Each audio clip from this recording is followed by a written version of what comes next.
Muy buenas tardes. Quiero daros a todos, a todas, una cordial bienvenida a este acto. Para Casa de América es un verdadero honor tener de nuevo como huésped a Eduardo Galeano y ante un público tan numeroso servir de plataforma para la presentación de su nuevo libro. Describir en pocas palabras una trayectoria tan honda y comprometida sería como escribir en el agua. Un nombre y un apellido y detrás de ellos la figura de un ser humano esencial vinculado a las luchas históricas por la libertad en América Latina. Lúcido, acucioso, universalmente uruguayo, dueño de una prosa magnífica que en la erudición de su trazo posee algo que no tiene cualquier escritor: saber conectar, saber intimar con sus lectores. Desde sus numerosos libros se ha vuelto compañía, amigo, guía. Tuvimos el privilegio de tenerlo en España durante una época en la que la brutalidad militar lo obligó al exilio. Han pasado muchas cosas desde entonces. La memoria, a través de un esfuerzo heroico, ha ido recuperándose. Y en parte esto se debe a la actividad literaria y política, al compromiso de personas como Eduardo Galeano, todo un símbolo y referente en este proceso a favor de la esperanza latinoamericana. Hoy Eduardo Galeano está aquí para presentar él mismo su último libro, Espejos, una historia casi universal, publicado por la editorial Siglo XXI, a quien, en las personas de Violeta Medina y Tim Chapman, queremos dar las gracias por confiarnos a Casa de América esta presentación.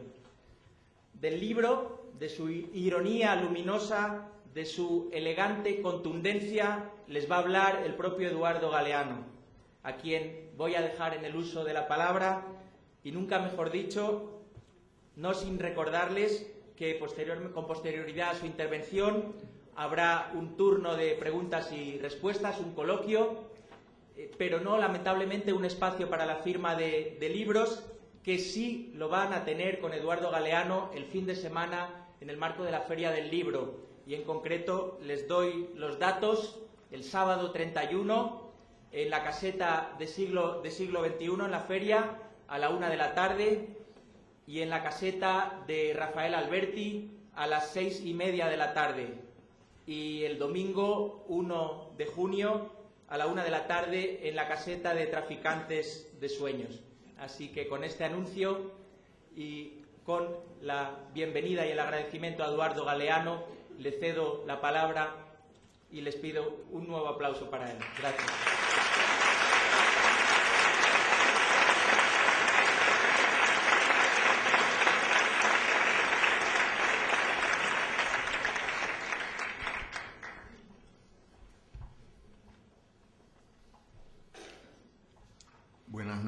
Buenas noches a todos.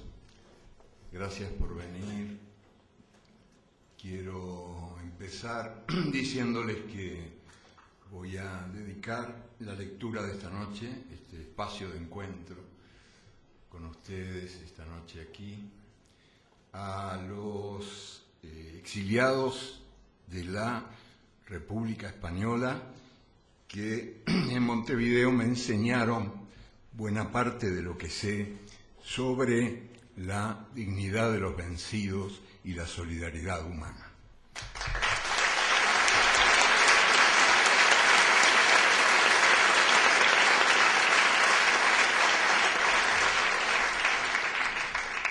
Y voy a empezar rindiendo homenaje a la mamá de los cuentacuentos, porque en definitiva eso es lo que uno es, ¿no? Un cuentacuentos, un cuenta historias.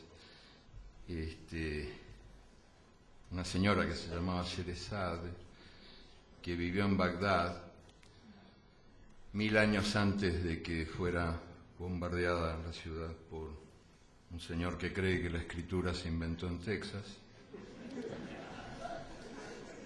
sus aliados, que por ahí andan también, en fin.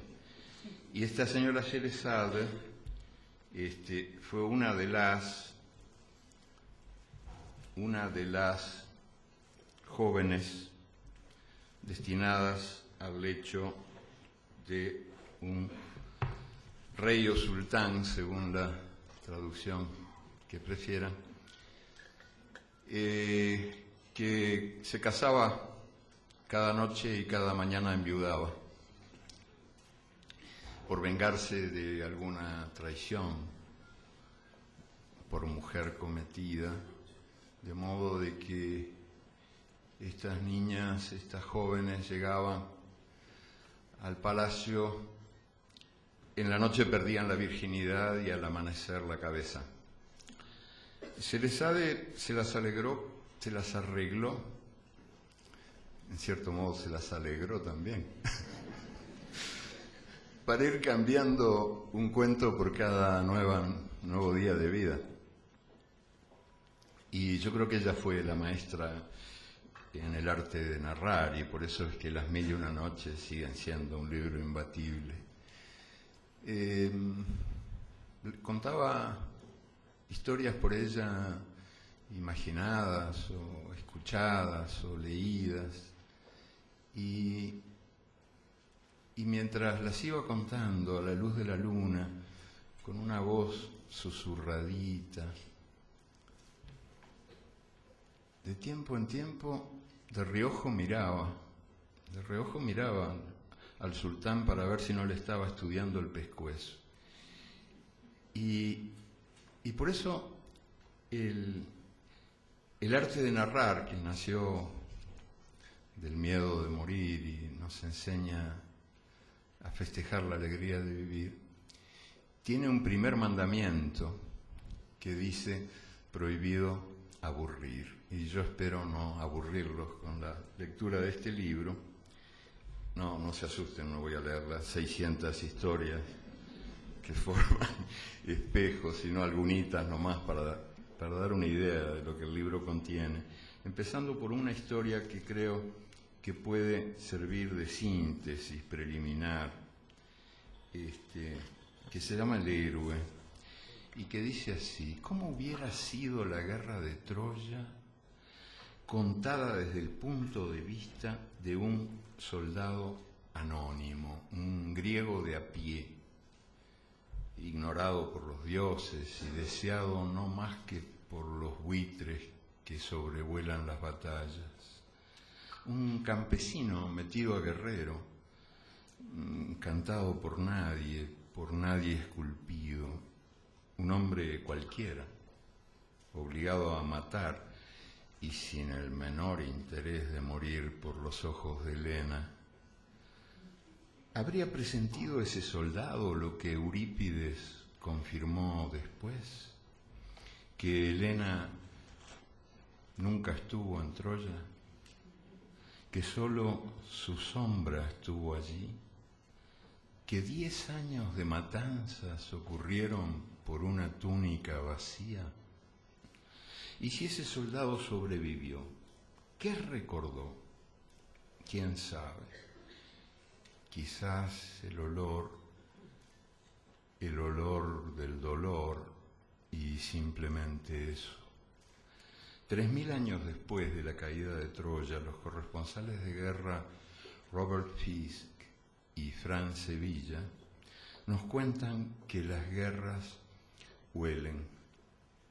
Ellos han estado en varias, las han sufrido por dentro y conocen ese olor de podredumbre caliente, dulce, pegajoso, que se te mete por todos los poros y se te instala en el cuerpo y jamás te abandonará.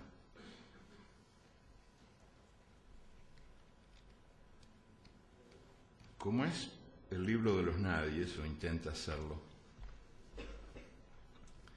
Espejos tiene numerosas páginas dedicadas a las mujeres, que han sido ignoradas por la historia oficial o reducidas a, en fin, meritorias sombras de los próceres, o objetos decorativos parte de la escenografía de la historia, o motivo de dudosos elogios, como eso que dice que detrás de todo gran hombre hay una mujer, y así reduce a la mujer a la condición de respaldo de silla, que no es muy honroso, me parece, no sé.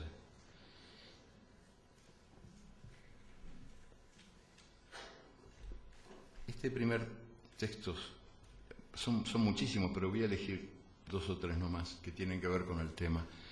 Uno que se refiere a la fundación de la belleza, y que dice: están allí, pintadas en las paredes y en los techos de las cavernas.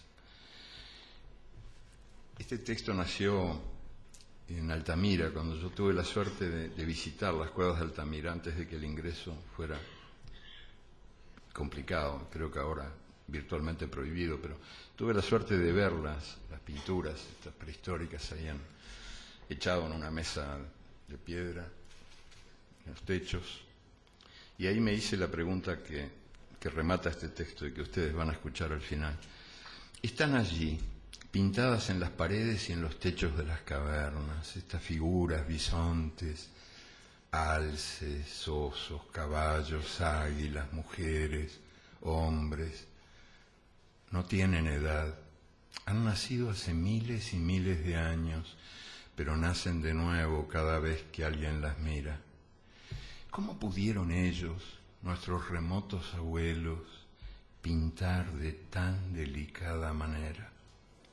¿Cómo pudieron ellos, esos brutos que a mano limpia peleaban contra las bestias, crear figuras tan llenas de gracia? ¿Cómo pudieron ellos dibujar esas líneas volanderas que escapan de la roca y se van al aire? ¿Cómo pudieron ellos? ¿O eran ellas? ¿O eran ellas?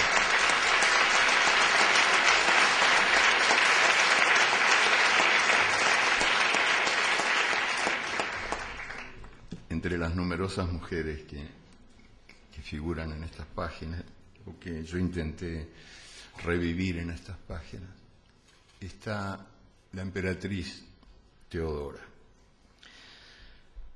Ravenna debía obediencia al gobernador Justiniano y a la emperatriz Teodora, pero las afiladas lenguas de la ciudad de Ravenna se deleitaban evocando el turbio pasado de esa mujer, las danzas en los bajos fondos de Constantinopla, los gansos picoteando semillas de cebada en su cuerpo desnudo, sus gemidos de placer, los rugidos del público.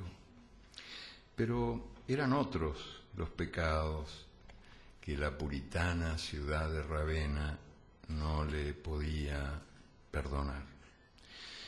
Teodora los había cometido después de su coronación, por culpa de ella, de Teodora. Hace 1500 años,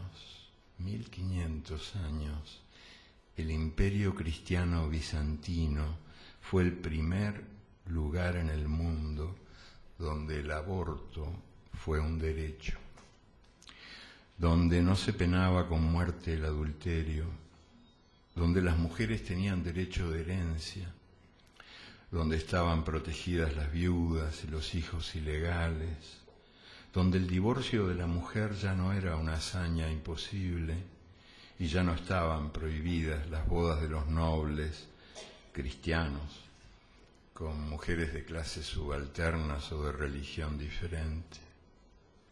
1500 años después, el retrato de Teodora en la iglesia de San Vital es el mosaico más famoso del mundo. Esta obra maestra de la pedrería es también el símbolo de la ciudad que la odiaba y que ahora vive de ella.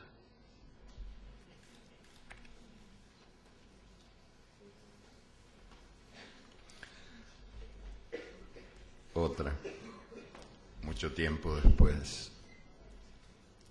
Son femeninos los símbolos de la Revolución Francesa.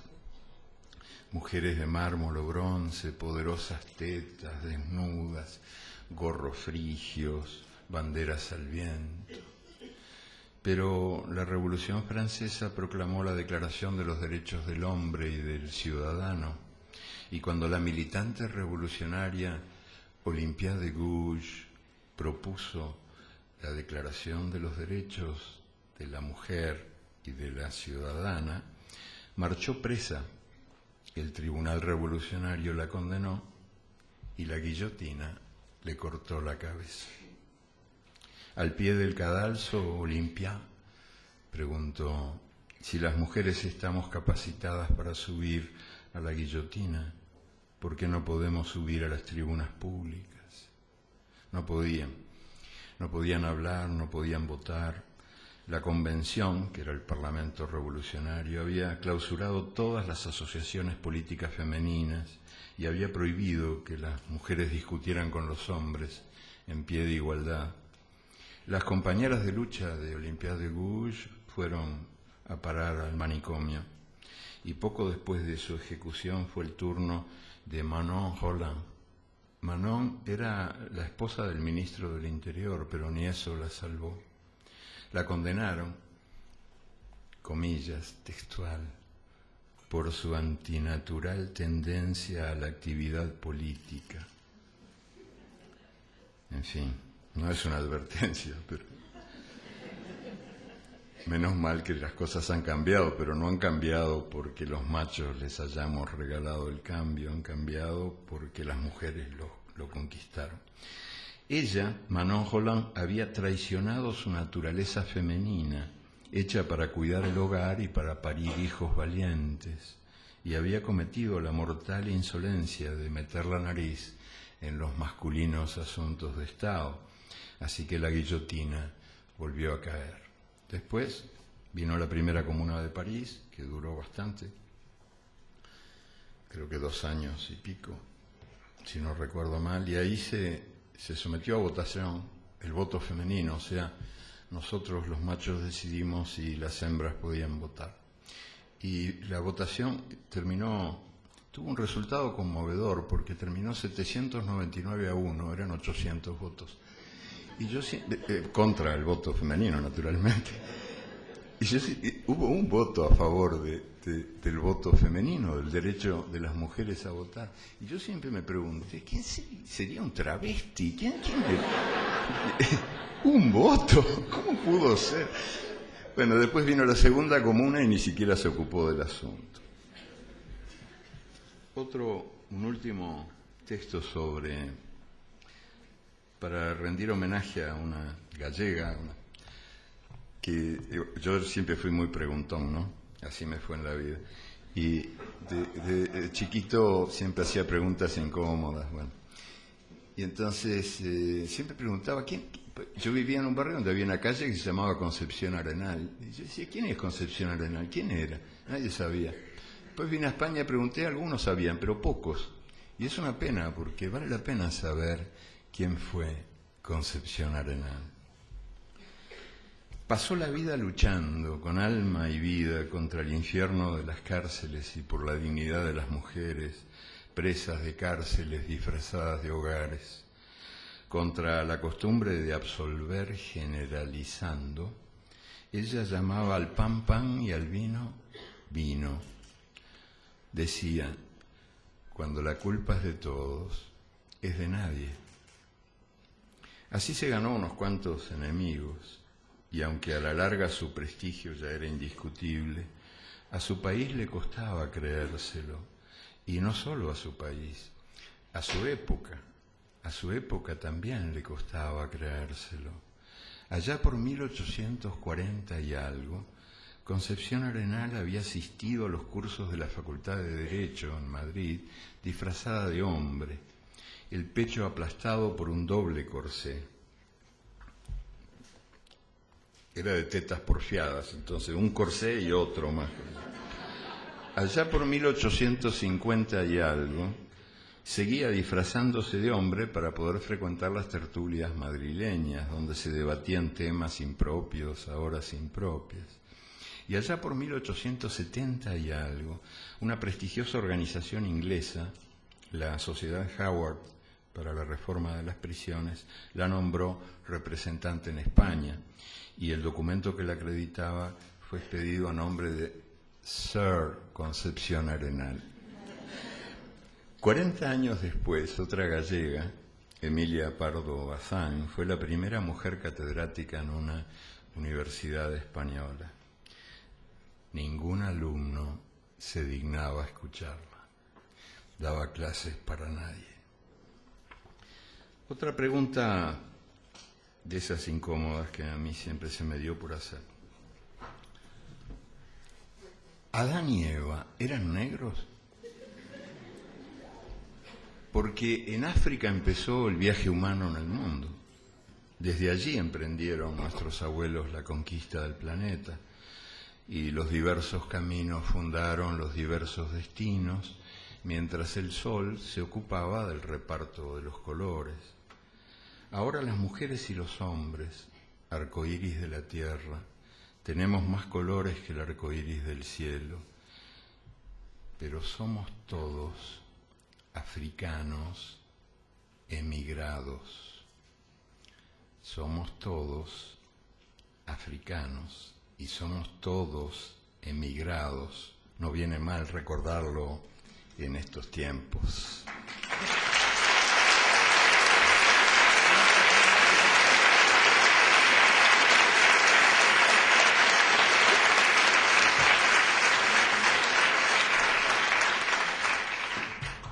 Hasta los blancos blanquísimos vienen del África. Quizás nos negamos a recordar nuestro origen común porque el racismo produce amnesia, o porque nos resulta imposible creer que en aquellos tiempos remotos el mundo era nuestro reino, inmenso mapa sin fronteras, y nuestras piernas eran el único pasaporte exigido. Algo más sobre los negros, los hijos del África. Hijos del África somos todos, pero los que se quedaron allí y desde allí fueron después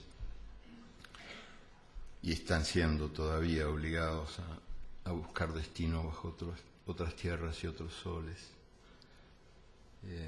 Durante 3 siglos, y es bueno recordarlo también, porque el norte del mundo suele sufrir ataques prolongados de amnesia. Durante 3 siglos, todas las coronas europeas se especializaron en la venta de carne humana. El tráfico negrero fue el mayor negocio, el más lucrativo negocio del mundo, y Europa vendió gente y compró gente durante 3 siglos, mientras África cambiaba trabajo por violencia, porque a cambio de sus hijos mejores, brazos para las plantaciones en América, recibía armas para cazar más esclavos. Y después, eso fue durante 3 siglos, después en los 2 últimos siglos, África ha cambiado riquezas de la tierra por promesas del cielo, porque ha entregado oro, cobre, caucho, petróleo a cambio de Biblias. La historia de los hijos del África desparramados por el mundo a partir del tráfico negrero es una historia que en el libro ocupa también, como la de las mujeres, muchas páginas, pero voy a elegir un par de cosas nomás para... Sí, un par de cosas. Era de cordero la sangre de las primeras transfusiones, y corría el rumor de que esa sangre hacía crecer lana en el cuerpo. En 1670 Europa prohibió las experiencias. Y claro, si le crecía lana en el cuerpo a la gente, yo que sé, había que prohibir eso. Transfusión de sangre de cordero, se ve que no funcionaba. Entonces, mucho tiempo después, hacia 1940, las investigaciones de un sabio llamado Charles Drew aportaron técnicas nuevas para el procesamiento y el almacenamiento del plasma. En mérito a sus hallazgos, que salvaron millones de vidas durante la Segunda Guerra Mundial, Drew fue designado director de la Cruz Roja en los Estados Unidos. Duró en el cargo muy poquito, solo 8 meses, porque en 1942 una orden militar del Pentágono prohibió que la sangre negra se mezclara con la sangre blanca en las transfusiones. Y Drew preguntó, ¿sangre negra? ¿Dónde hay sangre negra? La sangre es roja. No existe la sangre negra, como no existe la sangre blanca. Le dijo al Pentágono, el director de la Cruz Roja, esto es pura estupidez. Y bueno, fue renunciado, entre otras cosas porque este sabio que salvó millones de vidas era negro. Charles Drew era negro.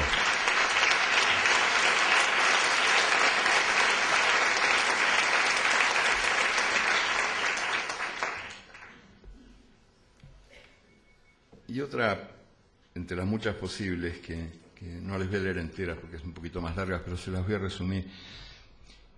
Cuando Namibia conquistó la independencia, que fue en 1990, algunos periodistas que asistieron al nacimiento de la nueva nación independiente se sorprendieron de ver que la principal avenida, no una de las principales, la principal avenida de la capital de Namibia se llamaba Göring.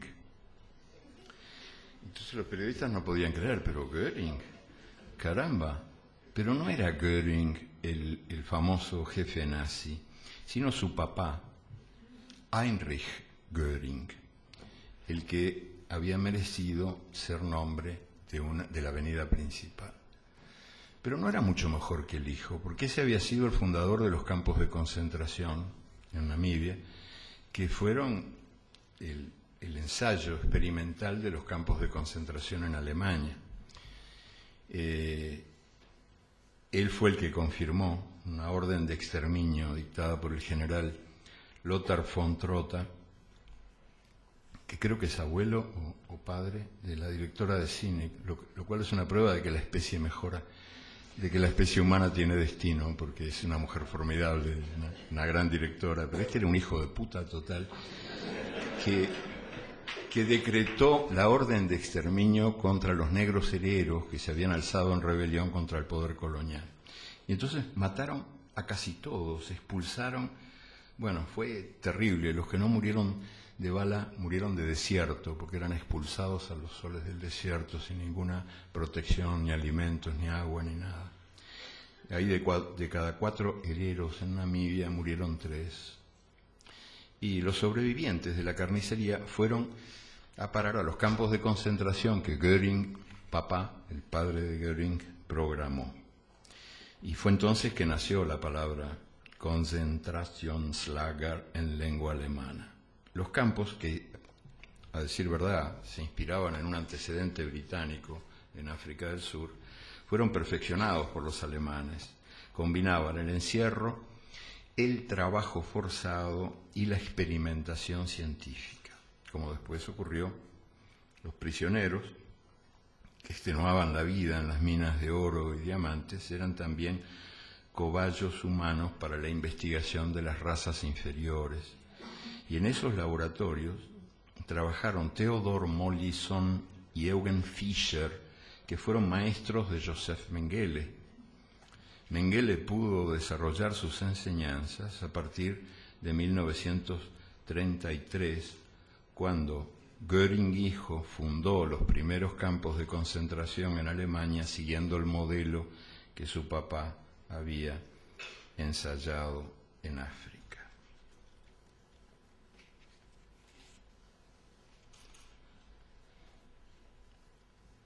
Las pateras, barquitos mamarrachos que la mar devora, son nietas de los navíos negreros.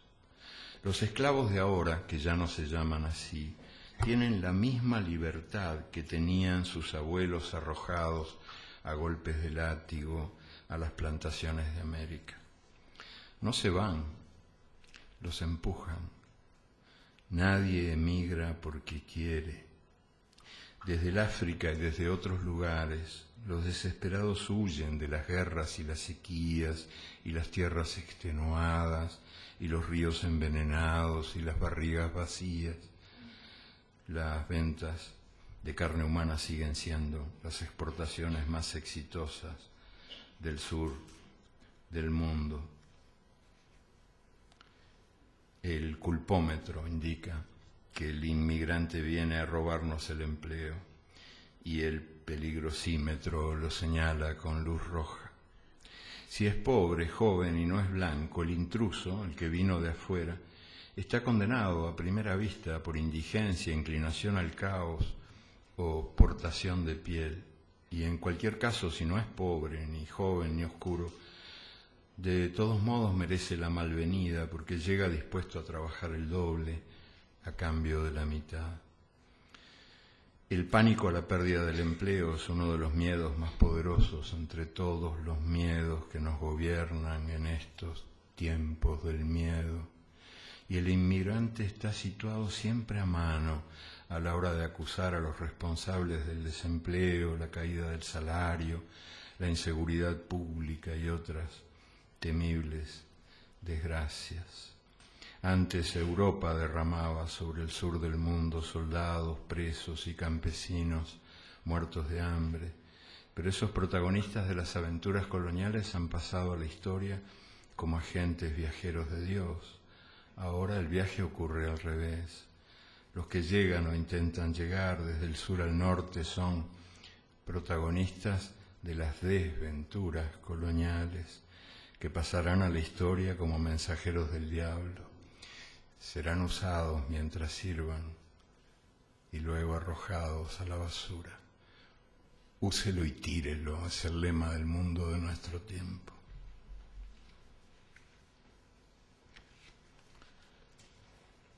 A Cristóbal Colón nadie le exigió pasaporte, a Hernán Cortés nadie le exigió certificado de contrato de trabajo, ni a Pizarro certificado de buena conducta, que además no lo hubiera obtenido por los antecedentes que Pizarro tenía, que en fin.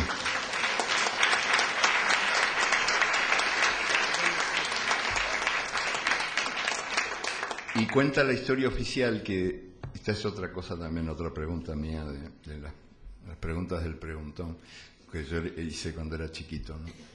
Y así me fue, porque la maestra me explicó que Núñez de Balboa, Vasco Núñez de Balboa, había sido el primer hombre que había visto los dos océanos desde una cumbre de Panamá. Yo levanté la mano, dije, señorita, los que allí vivían, ¿eran ciegos? Y me echó de la clase, me dijo, fuera.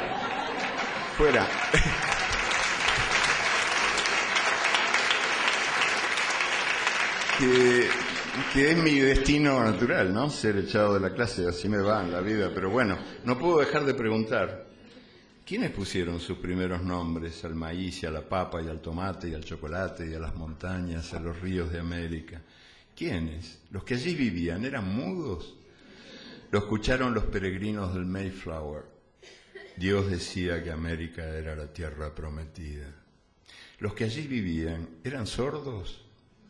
Después los nietos de aquellos peregrinos del norte se apoderaron del nombre y de todo lo demás. Ahora americanos son ellos, los que vivimos en las otras Américas. ¿Qué somos? ¿Noruegos?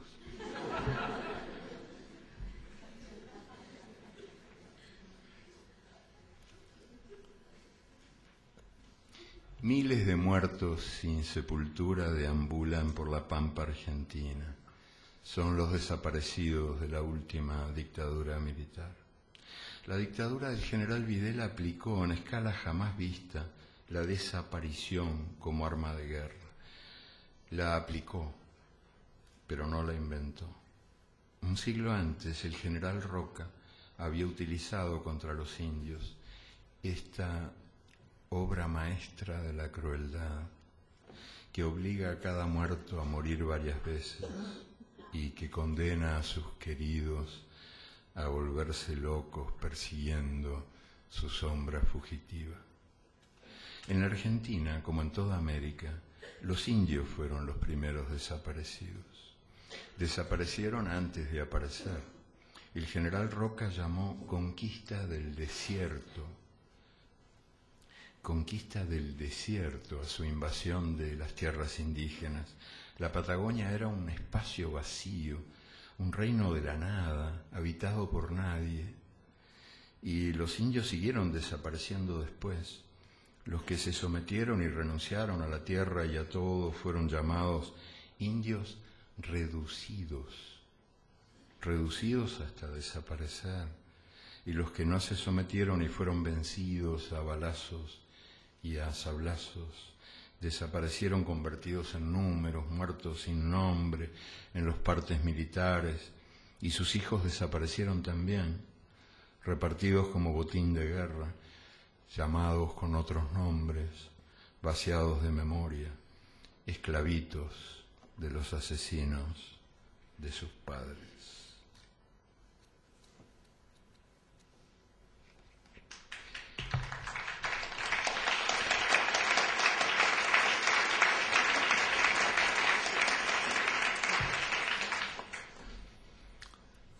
Este libro, que quiso ser algo así como el libro de los nadies, de los excluidos, de los invisibles, este libro que quiso escuchar las voces no escuchadas, que quiso ver las imágenes no vistas, se ocupa también, entre muchos otros, de las víctimas del pecado de participar en la diversidad sexual. Cada vez que usamos un ordenador, tendríamos que dar las gracias al papá de los ordenadores, que fue un señor que se llamaba Alan Turing. Lo que pasa es que no sabemos que él era el papá y tampoco sabemos lo que le pasó. Esto es lo que le pasó.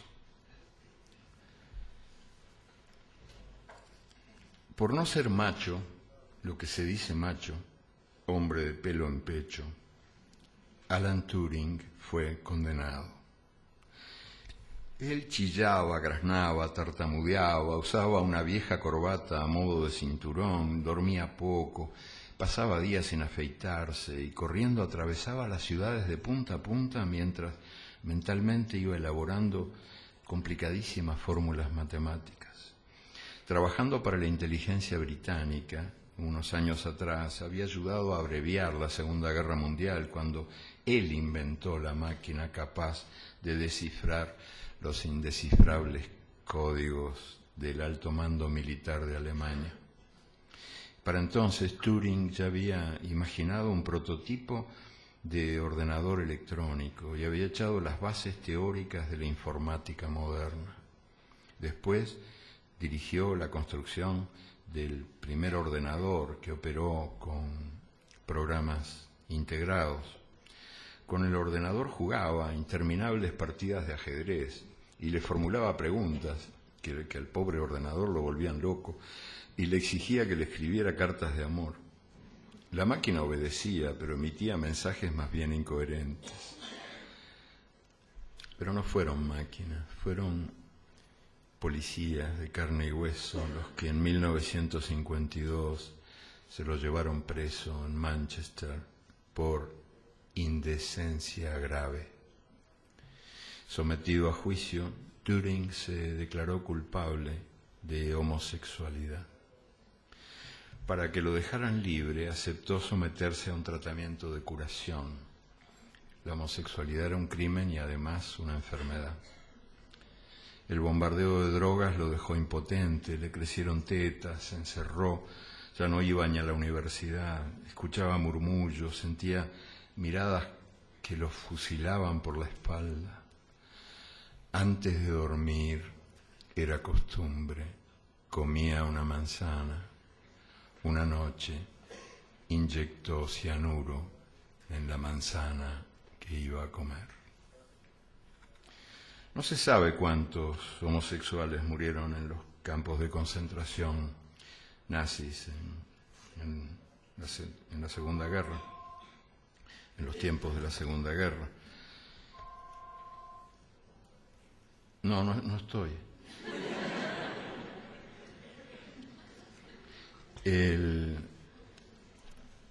No se sabe cuántos. En el año 2001 recién el gobierno alemán reconoció que los homosexuales podían figurar entre las víctimas del Holocausto. Cuando, claro, ya no les iba a salir tan caro las indemnizaciones porque pocos quedaban vivos de los que habían estado en los campos y la mayoría habían muerto ya. Y tampoco se sabe cuántos gitanos murieron en los campos de concentración. No se sabe. Hay cifras muy diversas, pero la verdad es que nadie lo sabe. Es como la memoria de los iraquíes muertos. En Irak, todos los días leemos en los periódicos, escuchamos en la radio, en la tele, la cifra exacta de los invasores muertos. Pero no sabemos nada de los invadidos muertos. Esta guerra que nació de una mentira y que mintiendo sigue, esa mentira que sus responsables llaman error, todo lo que ustedes saben, las armas de destrucción masiva,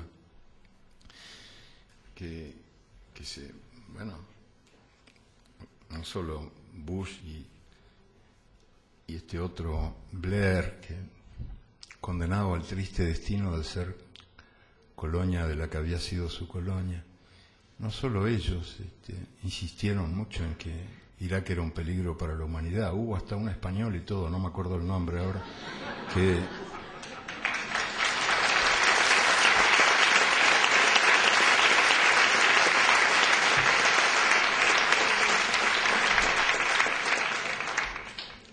Hitler creía que la plaga gitana, así la llamaba, la plaga gitana, era una amenaza, y no estaba solo. Desde hace siglos muchos han creído y siguen creyendo, y si no que pregunten ahí en Italia a ver si siguen creyendo o no, que esta raza de origen oscuro y oscuro color lleva el crimen en la sangre. Siempre malvenidos, vagamundos, sin más casa que el camino, violadores de doncellas y de cerraduras, manos brujas para la baraja y el cuchillo. Y en Italia se dice, y no solo en Italia, yo vengo de ahí ahora, que son rapinatori dei bambini, secuestradores de niños. Y justo ahora se conoció, bueno, no se conoció porque nadie lo publicó, salvo el diario El Manifesto, pero sí que existe un estudio hecho por una universidad en una ciudad reaccionarísima que es Verona, que no es un reducto rojo para nada. Y la Universidad de Verona hizo un estudio sobre los gitanos y los crímenes atribuidos a los gitanos entre 1986 y 2007. Y no encontraron ni un solo caso probado de un niño secuestrado por un gitano. Sí que había niños secuestrados, pero no por gitanos, sino por secuestradores, de raza decente. Pero como nosotros. Pero los pobres gitanos ni uno, no se pudo probar ni uno. Acusados habían varios, pero que se probara ni uno. En una sola noche de agosto de 1944, 2.897 gitanos, es el único dato cierto que existe, el de esa noche, agosto 1944, una sola noche, 2.897 gitanos, mujeres, niños, hombres, se hicieron humo en las cámaras de gas de Auschwitz. Al menos una cuarta parte de los gitanos de Europa fue aniquilada en esos años. Por ellos, ¿quién preguntó?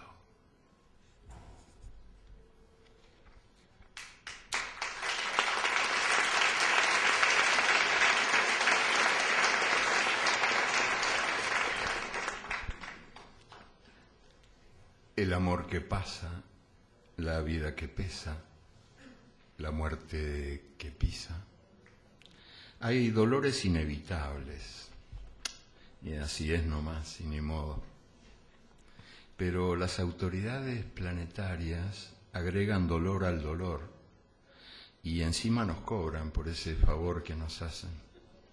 En dinero contante y sonante pagamos cada día el impuesto al valor agregado y en desdicha contante y sonante pagamos cada día el impuesto al dolor agregado. El dolor agregado se disfraza de fatalidad del destino, como si fueran la misma cosa, la angustia que nace de la fugacidad de la vida y la angustia que nace de la fugacidad del empleo. El muro de Berlín era la noticia de cada día. De la mañana a la noche leíamos, veíamos, escuchábamos el muro de la vergüenza, el muro de la infamia, la cortina de hierro.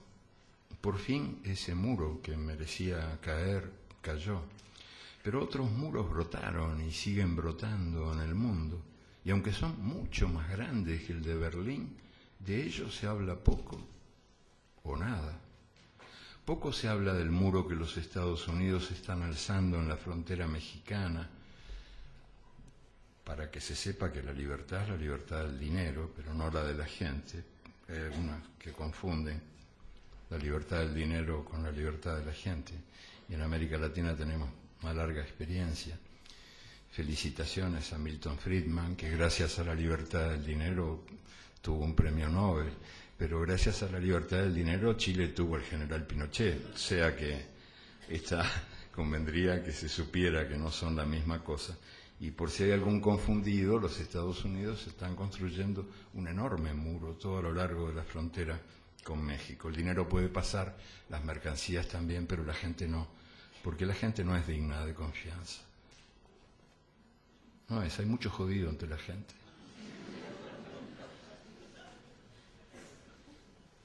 Y poco se habla de las alambradas de Ceuta y Melilla.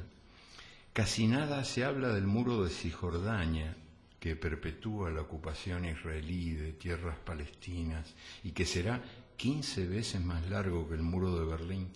Y nada de nada se habla del muro de Marruecos, que perpetúa el robo de la patria saharaui por el reino marroquí y mide 60 veces más que el muro de Berlín. ¿Por qué será que hay muros tan altisonantes y muros tan mudos? ¿Por qué será?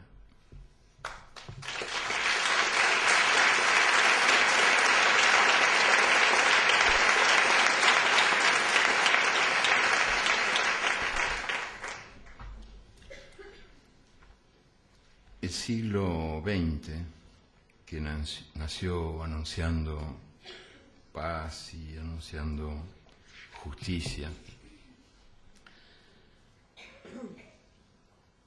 murió bañado en sangre y dejó un mundo mucho más injusto que el que había encontrado.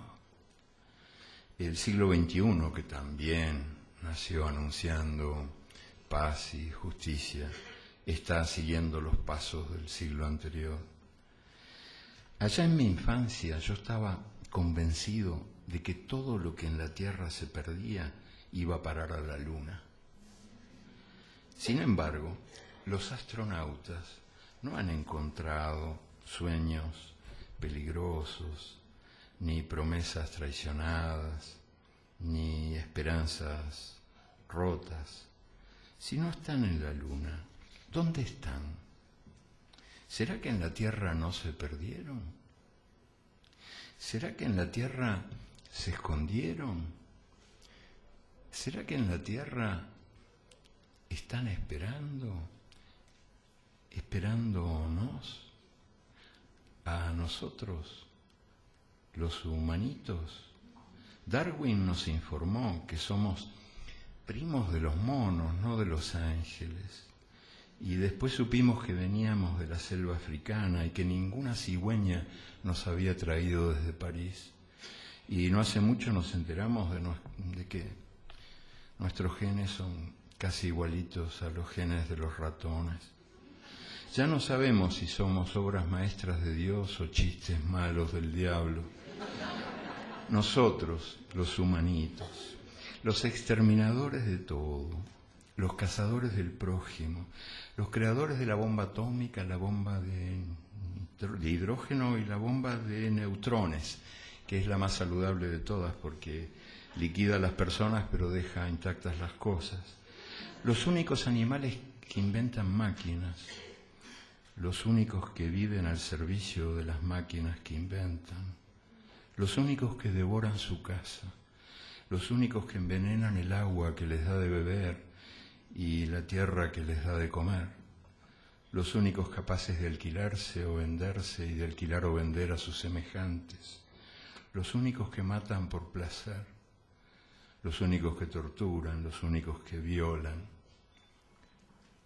y también los únicos que ríen, los únicos que sueñan despiertos, los que hacen seda de la baba del gusano, los que convierten la basura en hermosura, los que descubren colores que el arco iris no conoce, los que dan nuevas músicas a las voces del mundo y crean palabras para que no sean mudas la realidad ni su memoria. Muchas gracias.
Bueno, para comenzar la conversación, no sé quién quiere hacer preguntas aquí.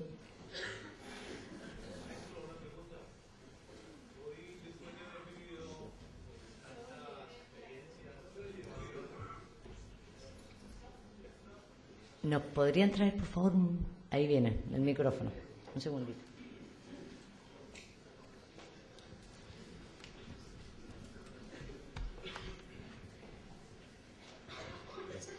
Maestro, buenas noches.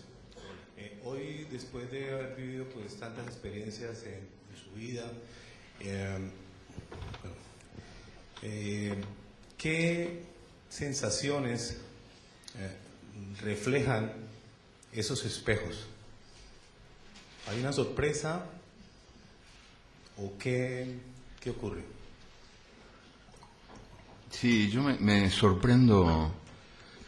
Me sorprendo de nuevo cada día, ¿no? Y es por eso que puedo tener la certeza de que el mejor de mis días es el que todavía no viví, porque no perdí la capacidad de asombro y sigo siendo aquel preguntón que hacía preguntas incómodas y lo echaban de la clase, sigo siendo el mismo.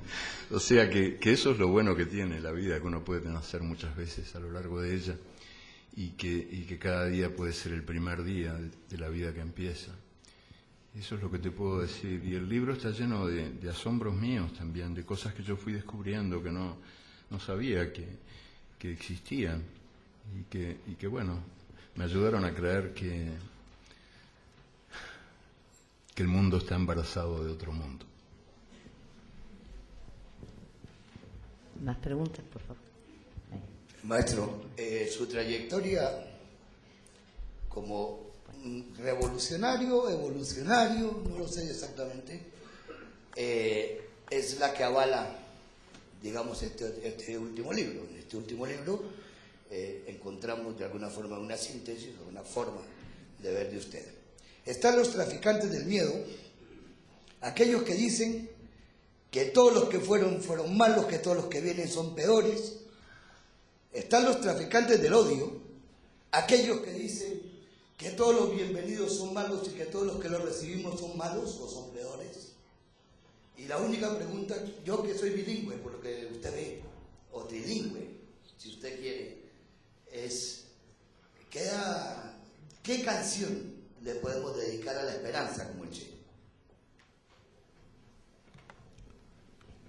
Sí, yo creo que el Che es un fenómeno extraño, el Che, ¿no? Raro. Porque cuanto más lo manipulan, más crece, ¿no? Es una cosa rarísima. Lo convierten en camiseta, lo convierten en avisos, en carteles, en llaveros, y no pueden con él. ¿Por qué será que irradia esa fuerza misteriosa, esa extraña energía? Yo me lo he preguntado muchas veces. ¿Por qué será que este hombre nace de nuevo con tanta porfiada voluntad? ¿Y por qué será que atraviesa las generaciones y los tiempos, cada vez más vivo, de tan nacedor que es, ¿no? Y quizás creo que es porque él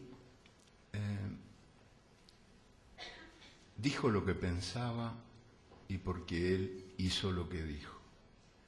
Y eso es lo que lo convirtió en un ser extraordinario, porque en este mundo las palabras y los actos rara vez se encuentran. Y cuando se encuentran no se saludan porque no se reconocen.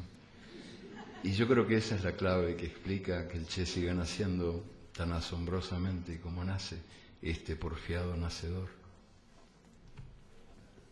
Por favor. Buenas tardes. Yo soy una escritora en ciernes saharaui. Sé que usted estuvo en los campamentos de refugiados saharauis y compartió con nosotros, como usted bien describió, esa linda locura. Mi pregunta es, ¿qué hace? ¿De qué forma un uruguayo que nunca ha estado en el Sáhara, que apenas conocía nada del Sáhara, puede sentir lo que sentimos los saharauis en esos momentos durante el Festival de Cine Internacional en los campamentos de refugiados? Sí, no, bueno, fui el único, habíamos unos cuantos que no éramos saharauis, pero fuimos saharauis en esos días y de alguna manera lo seguimos siendo. Yo me crié en el internacionalismo. O sea, yo soy un prehistórico, soy anterior a la globalización. Y debe ser por eso que desconfío y me pregunto, ¿no será que la globalización es una bobalización? Y peor todavía, ¿no será que nos están condenando a creer que lo único internacional es el dinero? Y que las fronteras de veras existen. No, yo creo, como todos los que nos formamos en el viejo internacionalismo, en la certeza, creo realmente en la certeza de que podemos ser compatriotas de gentes nacidas en otros lugares del mapa y hasta contemporáneos de gentes nacidas en otros lugares del tiempo. Uno puede sentirse hermano de alguien que vivió hace 2000 años, 3000 años, tranquilamente, sin ningún problema. Y ese es el internacionalismo en el que creo, y por eso yo me siento tan identificado con la causa de un pueblo al que le robaron la patria.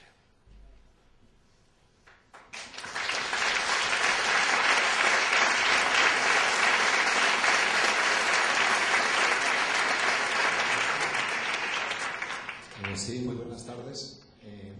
Muy buenas tardes. Quería preguntarle cómo interpreta usted el actual rearme armamentista y nuclear de las potencias después de la época de Gorbachev, que parecía que la cosa bajaba, cómo ha subido. En concreto, ¿qué opina de ese escudo defensivo, que no deja de ser un muro que los americanos están poniendo en Europa con la pasividad de las fuerzas políticas y los gobiernos, y que sea en concreto en Chequia la gente muy joven, con un claro estilo muy humanista, muy no violento, los únicos que se están organizando y consiguiendo que mínimamente el gobierno reaccione? ¿Qué opina de todo esto? Y muchas gracias por su mensaje y por bueno, pues la esperanza que nos da a todas en un mundo mejor. Gracias. Sí, yo realmente a veces no creo que se pueda llegar a esos extremos de caradurismo a los que llegan los amos del planeta. Se creen que somos todos idiotas. Yo no sé, realmente. Irán es el nuevo peligro nuclear. Y tiene el dudoso honor de figurar en primero o segundo lugar en la lista de los países que más violan los derechos humanos.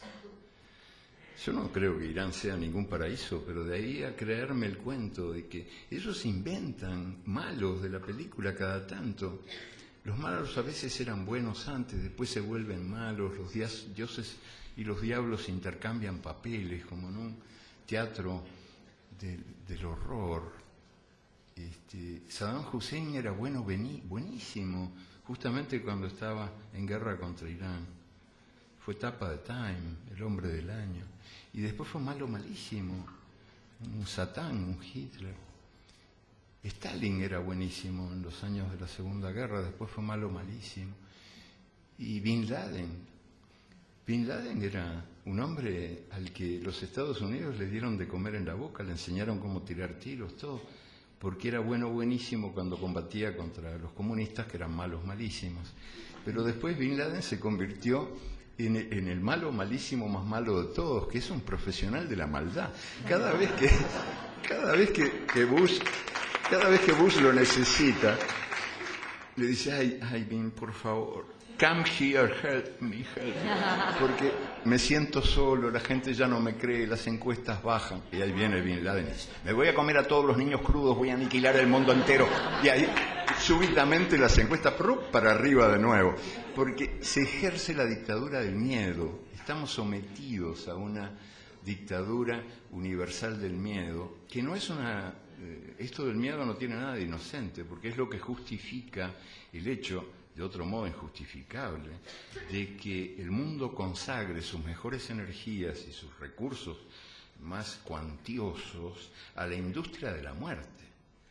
O sea, les doy un solo dato, pero yo no quiero abrumar con números a los demás, ¿no? Pero cada minuto mueren 10 niños por hambre o enfermedad curable en el mundo, y cada minuto los Estados Unidos gastan $500,000 asesinando iraquíes inocentes. ¿Cómo puede ser eso? ¿En qué cabeza puede ser? ¿Es la especie humana, será, consagrada al exterminio del prójimo? Naciones Unidas, todos mis respetos.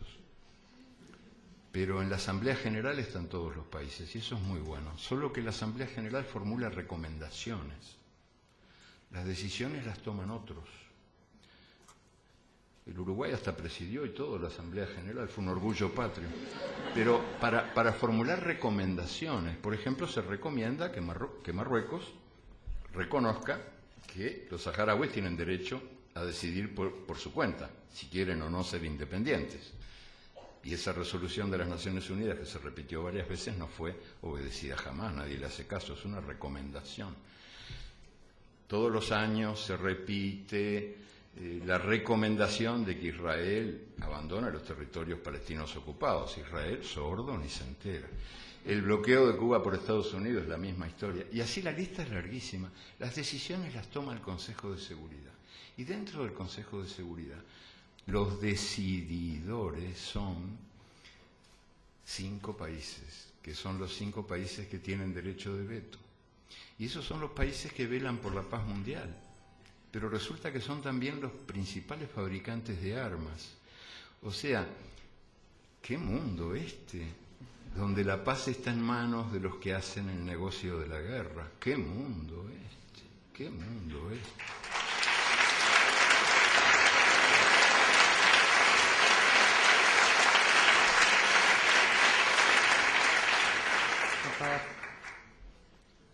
Eduardo, me gustaría compartir contigo una cosa que para mí siempre fue muy fuerte. El marketing que la Iglesia Católica siempre impuso en nuestra sociedad, en nuestra civilización, está hoy siendo repetida, digamos, y compactuada por muchos de nuestros que serían que hoy representan las ONGs, ¿no? Que siguen más o menos la misma estrategia, porque son empresas que su producto, su materia prima es la pobreza, la enfermedad, y, en fin, todo esto. Entonces, ¿cómo nos ponemos nosotros, que somos pobres mortales, que caminamos por la calle, que no ganamos dinero, trabajamos y seguimos queriendo tener esperanzas para cambiar, cuando vemos que la propia, todas las grandes ONGs, Greenpeace, como esta de los niños, que es la... ¿Cuál? UNICEF.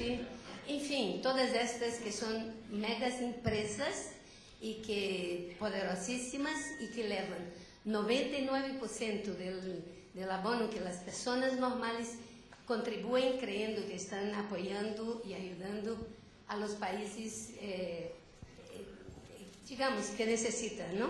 Ahora, paralelo a esto, disculpe, un segundito, si puede abreviar un poquito. Con la geopolítica, ¿cómo convivimos con esta realidad de las ONGs, que existen más ONGs en muchos países que personas necesitadas, y con la geopolítica que ya nos detiene, ya tienen adelante toda una estrategia montada desde 1800 y algo hasta hoy, y siguiendo las propuestas para el desarrollo de las naciones?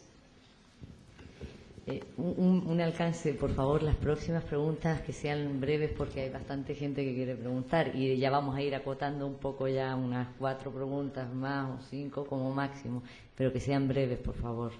Sí, yo la verdad es que no, las generalizaciones me resultan siempre, en fin, complicadas, ¿no? Porque creo que la realidad es más diversa, compleja, múltiple de lo que parece que es a simple vista.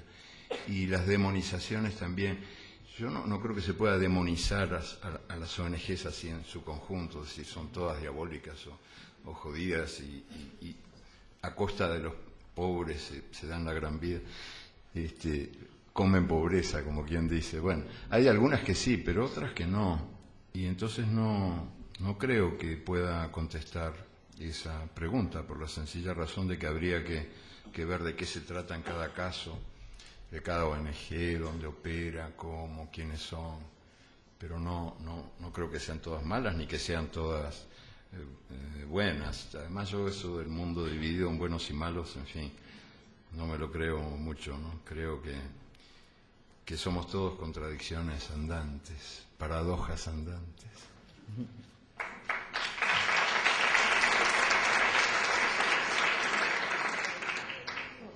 Qué lindo es escuchar sus palabras, leerlas a través del metal de su voz. La verdad es que es un gozo. En sus espejos está reflejada la porfía de los pueblos indígenas latinoamericanos que hoy se levantan para defender sus tierras y que son tratados como terroristas. Sí, en este libro, como en todos los anteriores, pero sobre todo en la trilogía Memoria del Fuego, y en este también hay numerosas páginas consagradas a los indígenas americanos y a sus luchas por la dignidad de todos. Yo creo que la causa indígena no se reduce a los indígenas.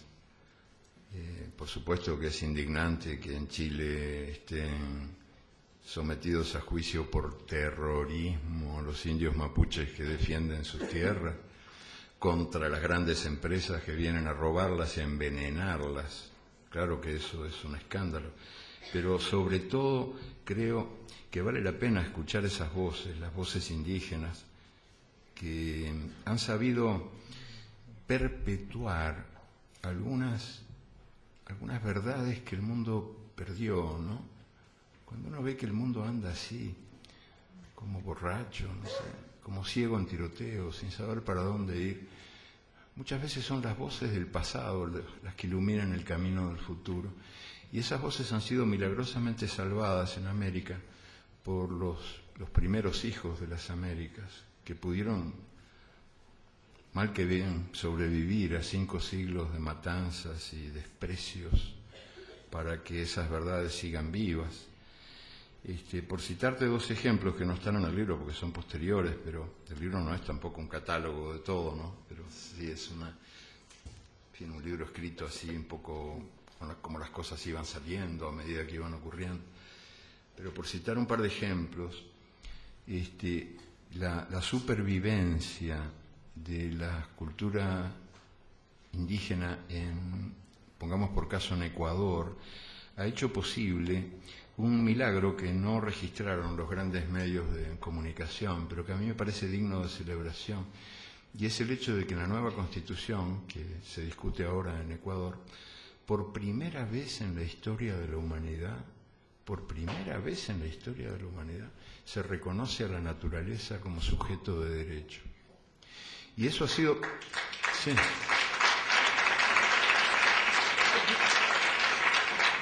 Es increíble, pero a nadie se le había ocurrido antes la idea. Tenían que venir la cultura indígena a decir, la naturaleza, nosotros somos parte de la naturaleza, pero la naturaleza no termina en nosotros, es más que nosotros.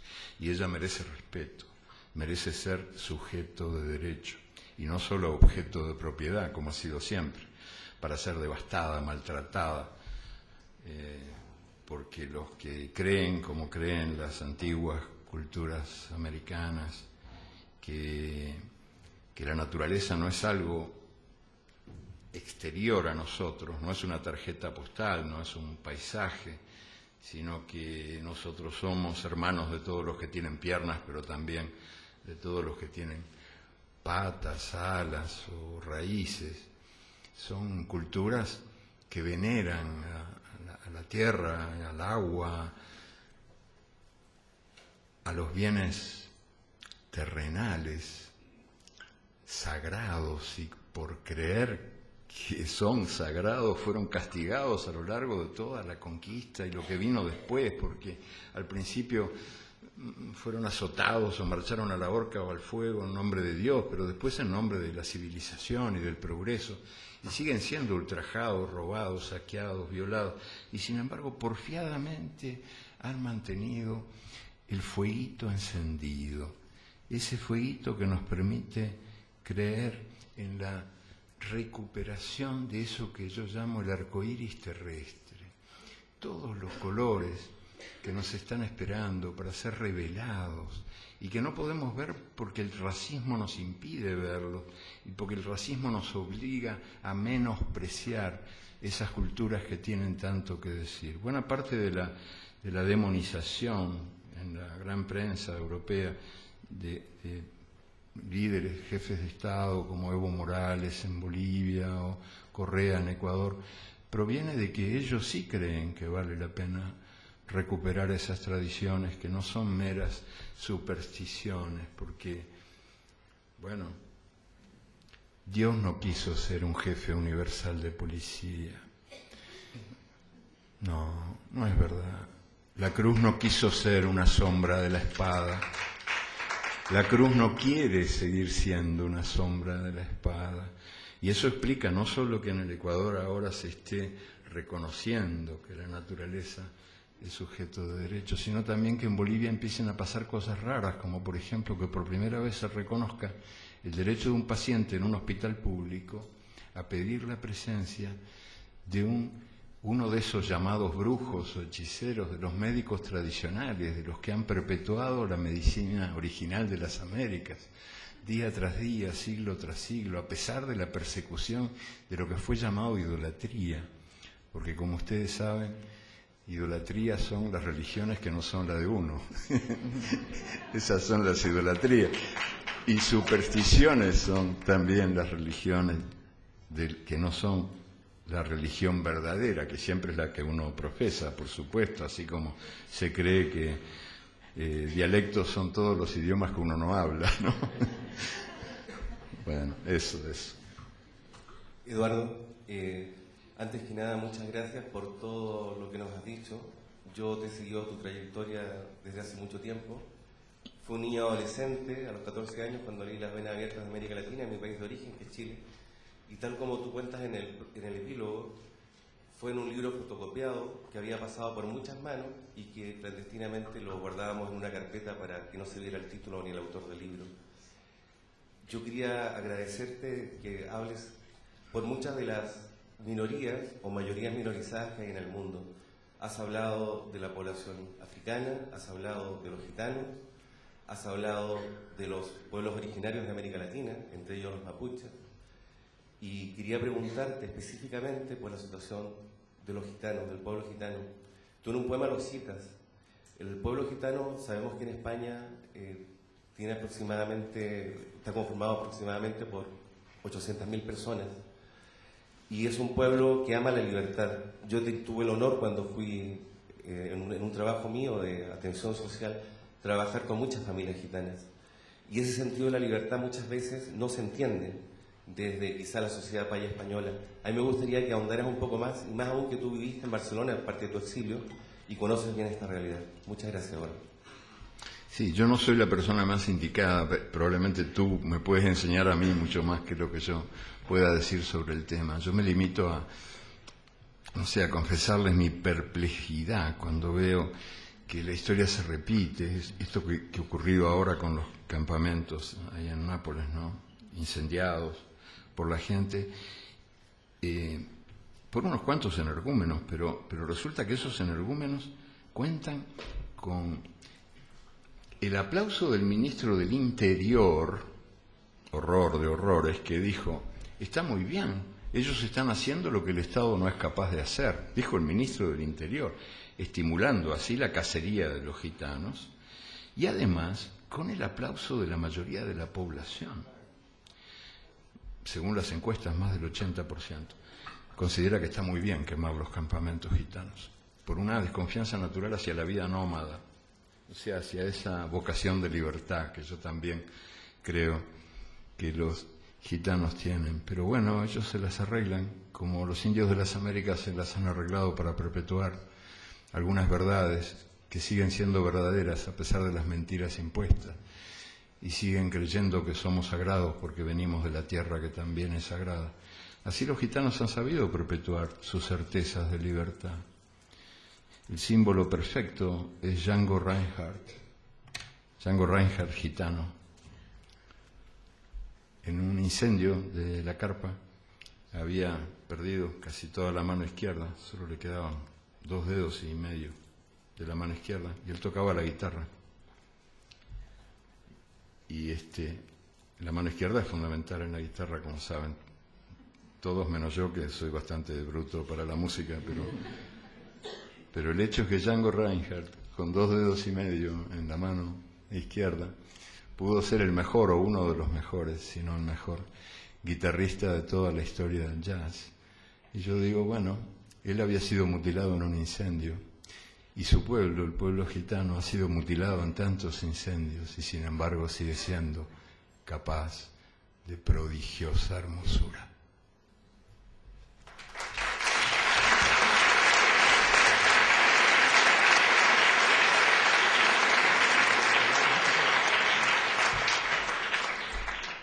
Sí, señor Galeano, quería preguntarle sobre la globalización. Estamos en una etapa que se puede hablar de resistencia cultural de los pueblos de América. Usted que ha estado en una parte del Tahuantinsuyo, en este caso Bolivia, ¿está usted de acuerdo con la versión que dicen que de ahí va a salir el liderazgo mundial de gente que realmente va a tener el liderazgo para todo lo que es la resistencia cultural en contra del imperio norteamericano? ¿O es que usted cree que cada zona hace lo suyo y es bueno la diversidad? Por lo pronto nosotros creemos que el conocimiento que usted tiene sobre la América Andina es muy importante para que usted se pueda expresar, y no es suficiente con que haya una resistencia cultural de los pueblos en forma general, sino se habla ya del retorno de los incas, ya es casi una profecía, tanto en lo que significa las profecías mayas o las profecías incas, que ya se cumplió los 500 años de resistencia cultural y ahora toca la época del liderazgo en Latinoamérica? ¿Cree usted en eso? Yo creo que, bueno, empiezo por contarte que, entre muchas otras cosas, en un periodo de mi vida anduve con unos barcos tiburoneros, ¿no? Entre otras cosas que hice. Me quedan muy poquitas cosas por hacer, pero esa la hice y me arrepiento bastante porque a los tiburones los matan a palos y eso a mí me caía horrible, pero bueno, el hecho es que anduve ahí cazando tiburones en barcos que se lanzaban a la mar, barcos por cierto, de gauchos pescadores que no comían pescado, comían solo carne de vaca medio podrida en el barco, así que todo el pescado era para mí, que veía en las redes. Y ahí yo me enteré de que los tiburones no tienen marcha atrás y que por eso caen con tanta facilidad, prisioneros de las redes, se enredan, porque solo saben caminar hacia adelante, no tienen marcha atrás. Y yo creo que la historia es igual que los tiburones, la historia no tiene marcha atrás, es falso que se repita, no es verdad. Sí podemos reconocernos en ella a partir de la certeza de que ella no quiere repetirse, porque no tiene marcha atrás, pero a veces la obligamos a repetirse, y a repetirse de la más triste manera. Yo no creo que la solución a los gravísimos problemas que tiene el mundo y que tiene América Latina sea una vuelta atrás. Creo sí que hay que escuchar las voces del pasado que nos hablan, por ejemplo, de la vida en comunidad, del centro de la vida ubicado en la solidaridad como una fuente de energía colectiva. En esas cosas sí creo, pero no en la restauración de los viejos autoritarismos, ni de los incas, ni de nadie. Yo no creo en los liderazgos. Me parece espantoso que se hable de liderazgos. Cuando se dice, a ver, ¿quién va a ser el líder de la comunidad de naciones, o de la comunidad andina, o del Mercosur, el país líder? No, por favor, basta de líderes. Basta de líderes. El mundo está harto de vivir sometido a las reglas del poder que nos han enseñado que para que el orden sea ordenado y la vida pueda continuar es necesario que haya quien dicte las órdenes y quienes obedezcan las órdenes dictadas.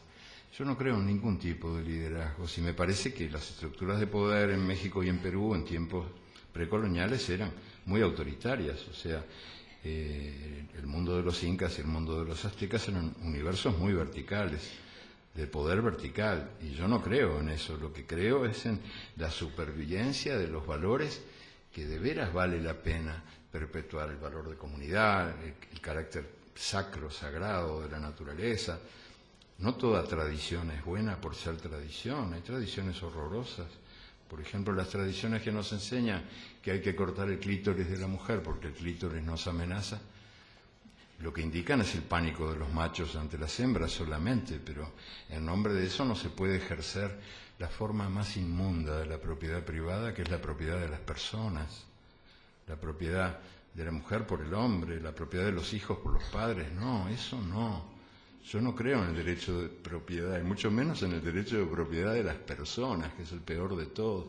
Entonces, esas tradiciones enemigas de la libertad, enemigas del placer humano, enemigas del derecho femenino al placer, por ejemplo, y por lo tanto enemigas de la igualdad de derechos entre el hombre y la mujer, son tradiciones que me parecen horrorosas. Yo creo que la vida es una aventura de la libertad y que se inventa a sí misma continuamente, y que lo importante es no aceptar el futuro como una fatalidad inevitable, sino inventarlo, imaginarlo.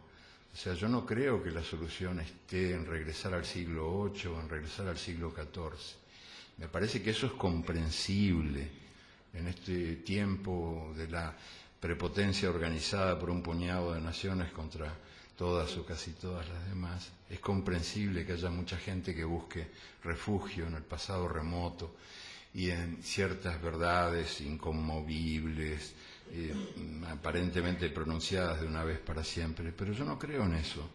Yo creo que no hay verdad más verdadera que la que nace de nuevo cada día, y que además la verdad no existe, que lo que existe es una verdad de verdades, y que somos contradictorios, que no se equivocó Hegel, ni Marx, no se equivocaron en eso, por lo menos en eso. La contradicción es el motor de la historia. Y para que haya contradicción tiene que haber diversidad, porque lo mejor que el mundo tiene está en la cantidad de mundos que el mundo contiene. Y de eso se trata, de recuperar los muchos mundos que el mundo es y de recuperar las muchas personas que cada persona es y de ser capaces de vivir las muchas vidas que nos esperan. Muchas gracias.